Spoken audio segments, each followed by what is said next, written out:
When Solomon finished praying, fire came down from heaven and consumed the burnt offering and the sacrifices, and the glory of the Lord filled the temple. The priests could not enter the temple of the Lord because the glory of the Lord filled it. When all the Israelites saw the fire coming down and the glory of the Lord above the temple, they knelt on the pavement with their faces to the ground. And they worshipped and gave thanks to the Lord, saying, "He is good, his love endures forever." Then the king and all the people offered sacrifices before the Lord. And King Solomon offered a sacrifice of 22,000 head of cattle and 120,000 sheep and goats. So the king and all the people dedicated the temple of God. The priests took their positions, as did the Levites with the Lord's musical instruments, which King David had made for praising the Lord and which were used when he gave thanks, saying, "His love endures forever." Opposite the Levites, the priests blew their trumpets, and all the Israelites were standing. Solomon consecrated the middle part of the courtyard in front of the temple of the Lord, and there he offered burnt offerings and the fat of the fellowship offerings, because the bronze altar he had made could not hold the burnt offerings, the grain offerings and the fat portions. So Solomon observed the festival at that time for 7 days, and all Israel with him a vast assembly, people from Labo-Hamath to the Wadi of Egypt. On the 8th day they held an assembly, for they had celebrated the dedication of the altar for 7 days and the festival for 7 days more.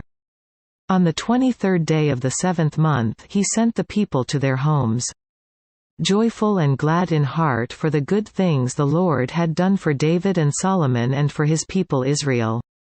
When Solomon had finished the temple of the Lord and the royal palace, and had succeeded in carrying out all he had in mind to do in the temple of the Lord and in his own palace, the Lord appeared to him at night and said, "I have heard your prayer and have chosen this place for myself as a temple for sacrifices.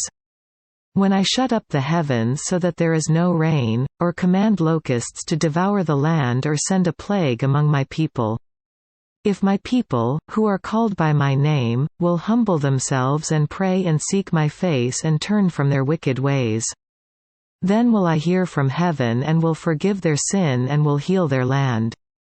Now my eyes will be open and my ears attentive to the prayers offered in this place. I have chosen and consecrated this temple so that my name may be there forever. My eyes and my heart will always be there. As for you, if you walk before me as David your father did, and do all I command, and observe my decrees and laws, I will establish your royal throne, as I covenanted with David your father when I said, 'You shall never fail to have a man to rule over Israel.' But if you turn away and forsake the decrees and commands I have given you and go off to serve other gods and worship them, then I will uproot Israel from my land, which I have given them, and will reject this temple I have consecrated for my name. I will make it a byword and an object of ridicule among all peoples.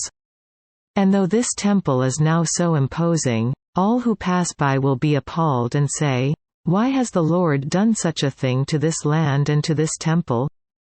People will answer, because they have forsaken the Lord, the God of their fathers, who brought them out of Egypt, and have embraced other gods, worshipping and serving them. That is why he brought all this disaster on them." Quote,